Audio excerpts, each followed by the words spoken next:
We got a lot to talk about this episode. Surprisingly, not a lot about the World Cup, but wow, how did the MLR news top what I saw this weekend? Let's get into it. I need all the wins, yeah. Ain't no L's, I gotta get a no call and quits, yeah. Gotta keep on moving no matter how hard. Here comes Danny Tucci-Zala, back to Baker, Baker with the fin. Kurt Baker in for DC, and this may well do it old glory with the try. The New Zealand Sevens legend, Kurt Baker with the cherry on top. Can you believe it? Hello and welcome back to the On the Line Rugby Podcast, a show brought to you by the Believe Sports Network. I'm your host, Mike Nagaishi, and welcome back.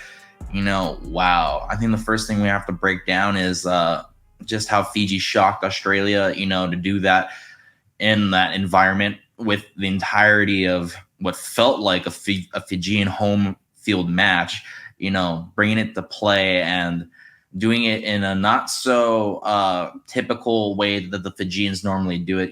Everyone knows them for their flying Fijian flair, but I think the biggest thing that they showed this week that I think will be highlighted moving forward is their discipline and their kicking. A lot of people don't see that about Fiji. A lot of their games involving, a couple breakdown penalties here and there, maybe a little bit of a little physicality after the whistle. We all know about that. And obviously kicking is, not exactly their strong suit, especially off the tee. But wow, there is a lot to look at when it comes to this match in terms of how they played off the ball. They were exceptional, especially in the breakdown. Australia is still continuing to struggle with their off-the-ball performance, especially at the breakdown, whether it's not releasing, playing off your feet, hands in the ruck, among other things, playing it on the ball. In fact, I think they even had one where they tried to double roll when they weren't supposed to, when a ruck had already formed, we're not even going to talk about that. That's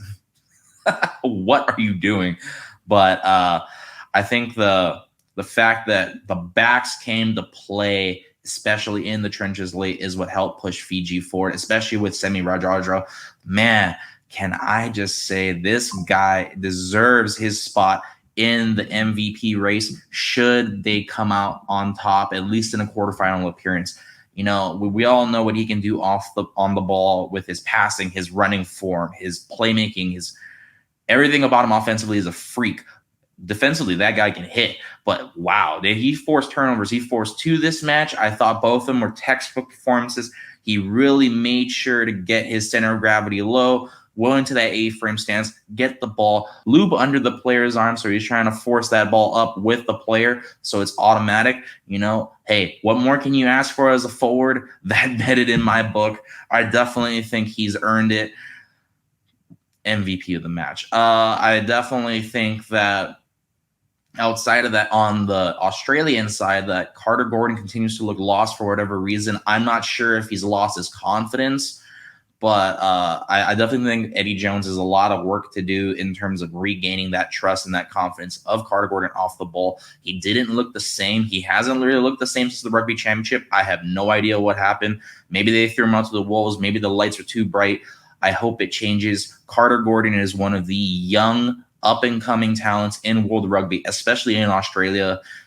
His running ability is second to none, at least in the Australian lineup, outside of maybe Marika Corbetti and Jordan Bataya. That he has it all, from flat running, elusiveness, the speed, the passing. He has it. And, for him to be this almost broken, I guess, was a waste of talent, at least in the Australian sense, because he can play. I think the biggest thing that he failed really was off the ball, at least in the kicking standpoint.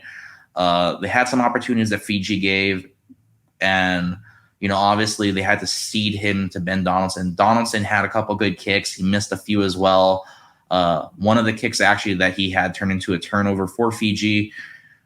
So we hope he gets back on track. But I think the biggest play that actually broke their backs came off of actually Carter Gordon. Fiji just had to kick the ball closer to the hash mark on the touchline. Doesn't go out, so they have the ability, obviously, to contest the ball. You had 3 players near the ball. You had Fraser McWright, you had Mark Nawani Tawase, and you had Carter Gordon. Noana Itawase tries to run it back. He tries to go backwards, try to slot the ball in. He sees Carter Gordon, dummy jumps himself. Carter Gordon sees him trying to jump, dummy jumps himself. It's a double dummy. We all know what happens after that. They both miss the ball. It rolls, and obviously Joshua Tuisova, who else would pounce on the ball and run that ball in? Australia looked defeated after that. Yeah, they scored a couple maul tries, but I mean, really, like, where are you going to go after that? I'm not going to say we're witnessing the collapse of Australia rugby because obviously Eddie Jones is a genius. I'm sure he'll have this team back on track. Maybe not this year, maybe not even next year, but they have to give patience to this lineup, obviously, and not try to be too hasty when it comes to decisions, at least in terms of not only coaching, but player selection, or else you're just going to have losses of confidence like what you see on the pitch. They have pieces. They have the mass to beat people at scrum time. They have the backs to make things happen. I don't know what's going on. Perhaps Eddie may have lost the locker room, at least with this side, a little early. I hope not. There's a lot of guys I like on that Australian World Cup team, and Eddie is, as we all know, one of the top 5 coaches of all time. But I hope we'll get it on track. Obviously, there's some responsibility on Eddie's part to fix what's going on and coaching staff in general. But yeah, this is just an abject failure on Australia's part. They allowed Fiji to dictate the tempo of the game from not only on the ball, but off the tee. Like, to have Fiji be known throughout that game for just popping goals left and right is something that they have to avoid moving forward. You can't be giving any team, no matter how talented or not they are on the boot, at opportunities at points. They're going to take it. Maybe they won't slot it, but the opportunities will be there. You give those opportunities, at least 1 out of 10 will make it through.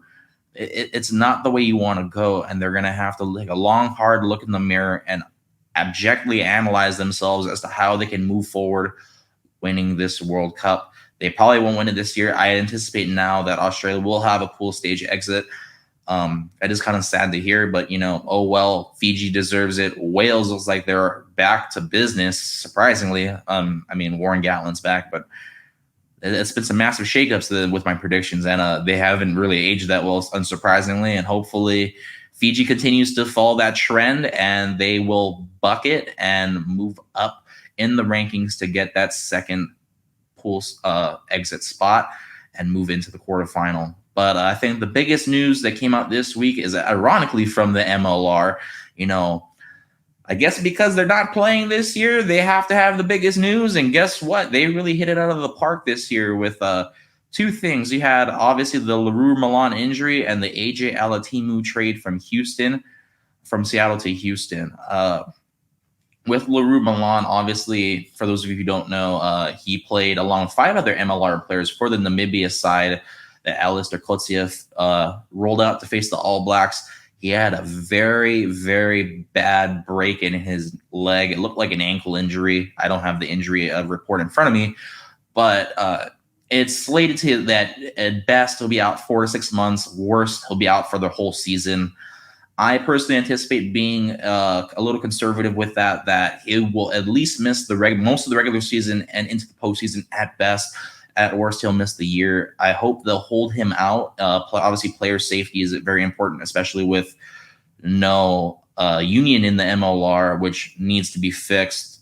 Rugby unions around the world have come together. It helps with collective bargaining, it helps with player safety, long-term player health, and player advancement into other things, whether it's name, image, and likeness, whether it's sponsorship deals, retirement, health savings, guaranteed pay, no cuts, no trade clauses. It needs to be fixed, and having an injury like that is a definite highlight that it needs to be apparent in the MLR that needs to change. But they're left with very little options, actually, internally, in my opinion, in terms of where they can slot in to replace that lack of huge form. Obviously, for those of you who haven't watched, Leroux Milan was that pivotal 12. He was that MVP caliber in the playoffs when it matters most, to not only get skinny and push gaps forward, but also to pass the ball, be powerful, hit people. He was, by all intents and purposes, the set of the tone, that enforcer on that Free Jack team. in the back line, and his loss will be felt drastically throughout the 15. And they're, like I said, they have no options. I mean, they have Wayne Vanderbank, who was the first choice option in the early parts of the year. I believe I wasn't covering the Free Jacks at the time, but I'm assuming he was also out with some sort of soft tissue injury as well during that period, because he wasn't selected till I believe it was the April 16th match.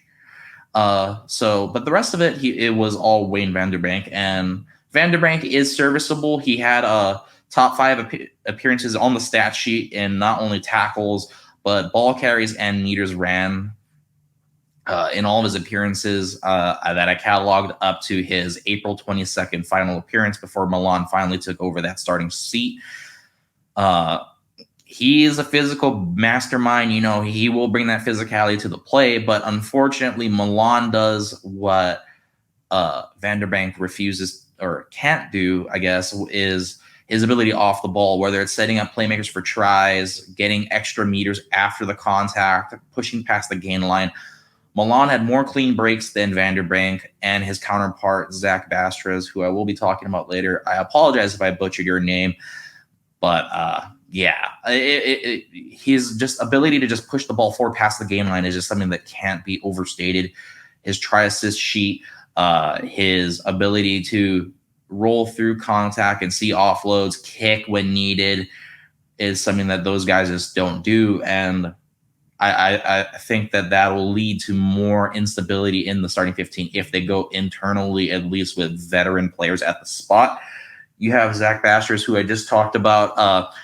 He lines up as a utility, but primarily outside center. In his limited appearances with the Free Jacks, he has had a couple instances of brilliance, but he is a speedster. He comes out of Colorado. He's played with the Eagles 7, so he has that second level juice in him to get that to that gear really quickly. But because of that, he plays more on the outside hashes, so he's more of a 13, almost wing type, where he needs that extra space to get into that second gear. And when he does that second gear, man, that guy is hard to catch. But what's the point? You need a 12. You know, you don't like RTS, who should have been at fullback. That's a whole nother story we'll talk about later. But you got to give him that space. And obviously a 12 with that inside of the hashes area, that short length before you hit the line, he's not going to have that speed and available to him. So they're going to be looking hopefully at other areas. But Bastres could be a wild card moving in. That 2021 draft pick certainly has some ring to it. And they'll find some way to insert him into the lineup, probably not as a primary option if they go internally. They could also go actually internally to their rookies, who had some promise but do have some downsides that we will talk about.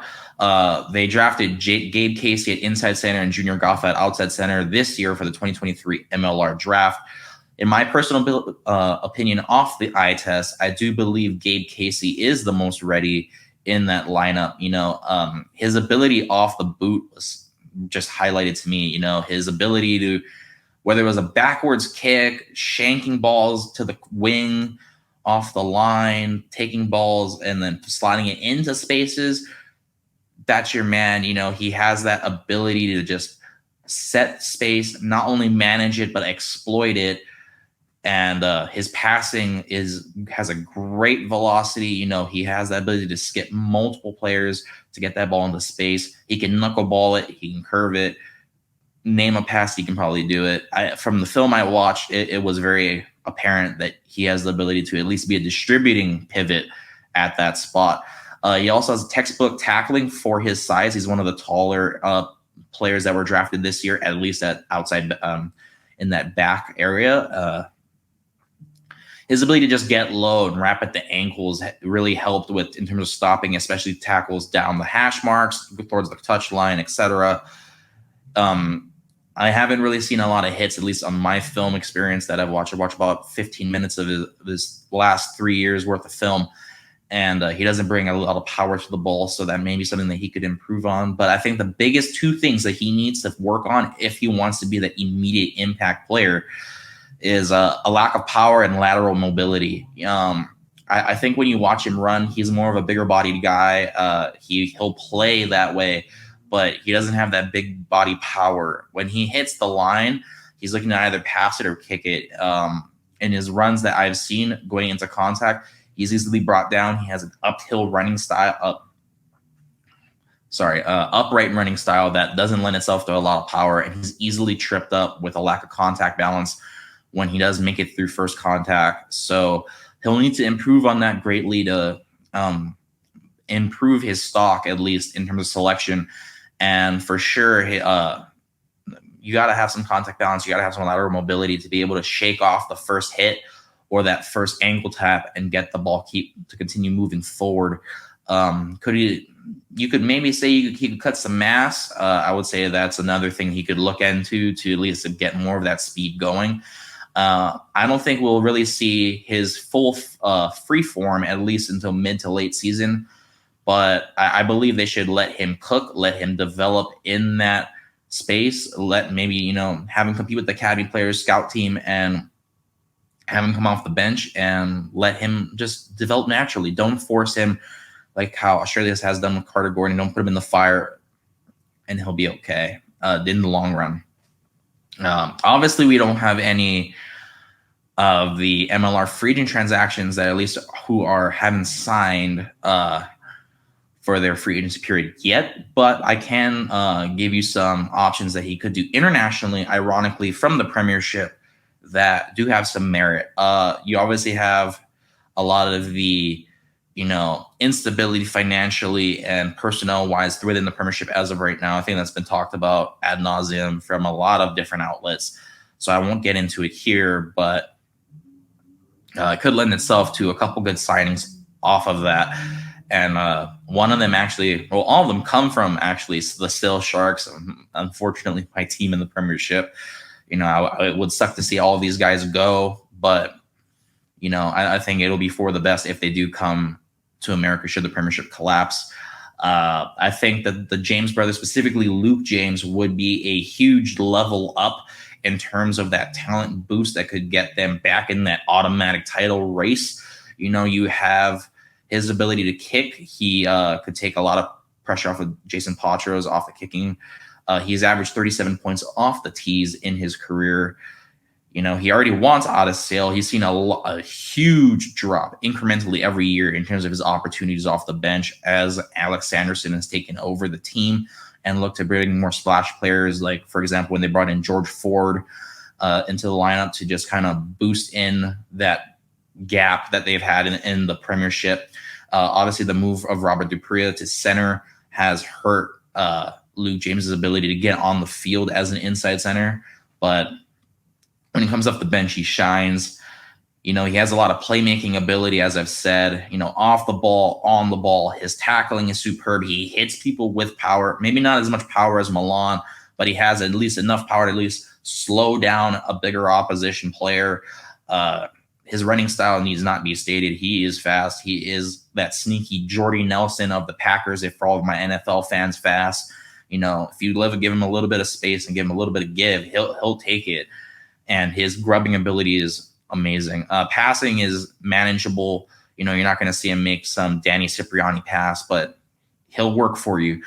I definitely think that he brings a lot, especially as a runner, that a lot of the guys on the Free Jack staff currently, team just don't give. To average 28 clean breaks and 34 defenders beaten on average every year, despite incrementally losing appearances, shows that you have an ability to move the ball forward.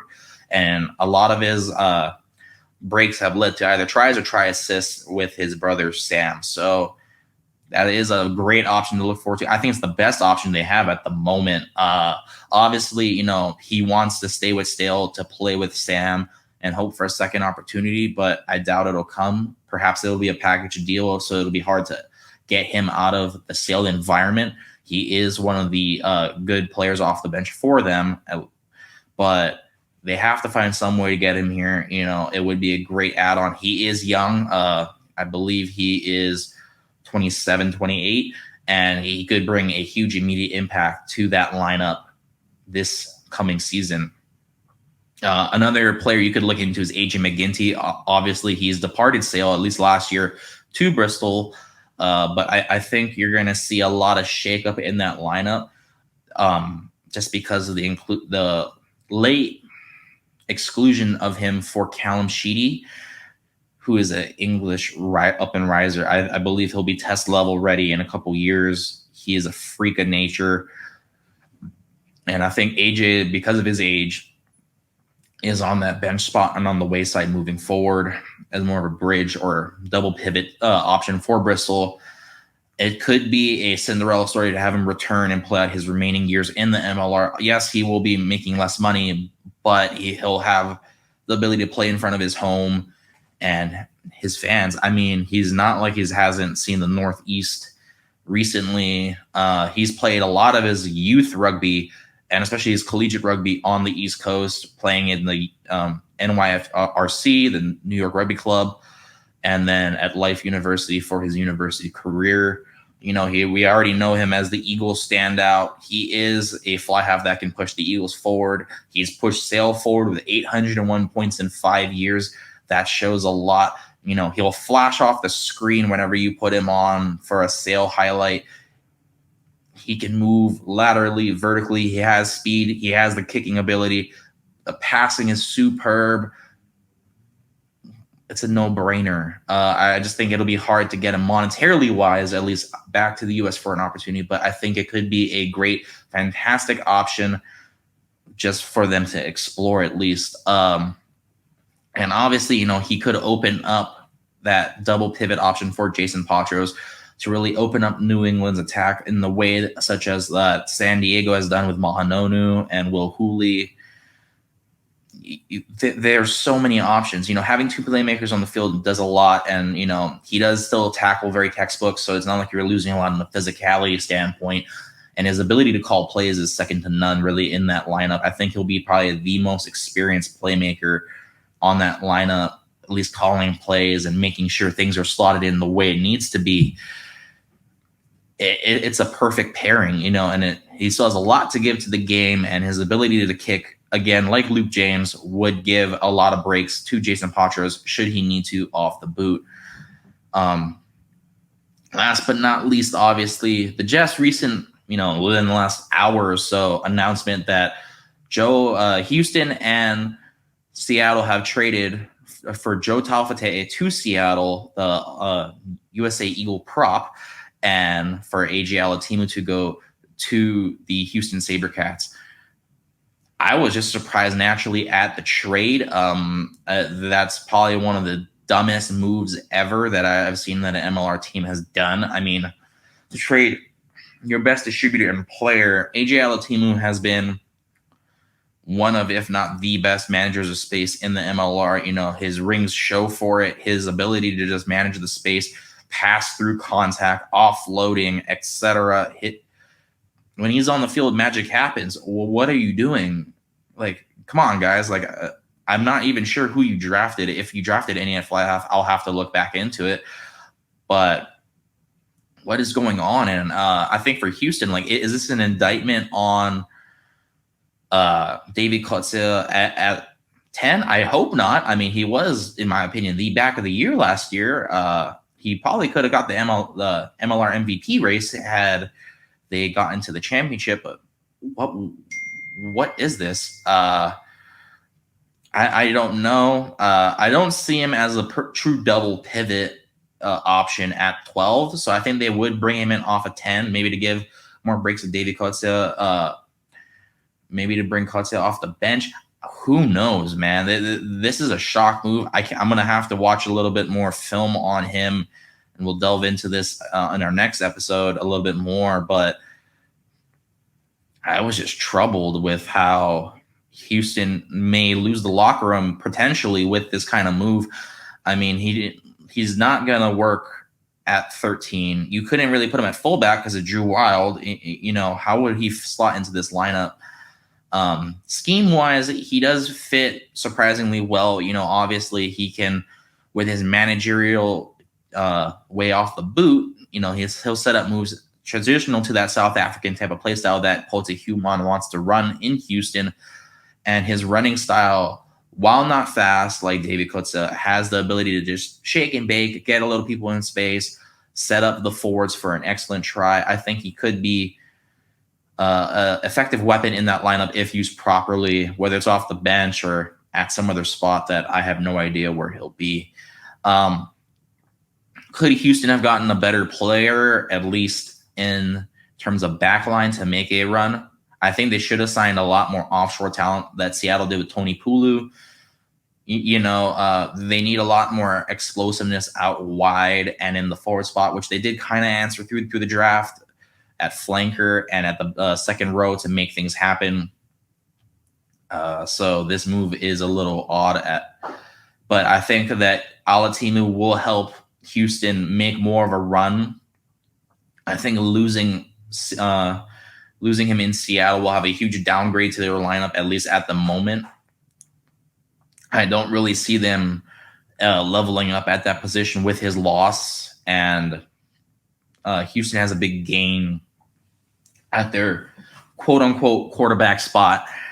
Why Seattle would make a trade for one of their best players for a prop, I have no idea. Their scrums have been effective. Their lineouts have been borderline exceptional. They're one of the better teams, at least at set piece, in the MLR.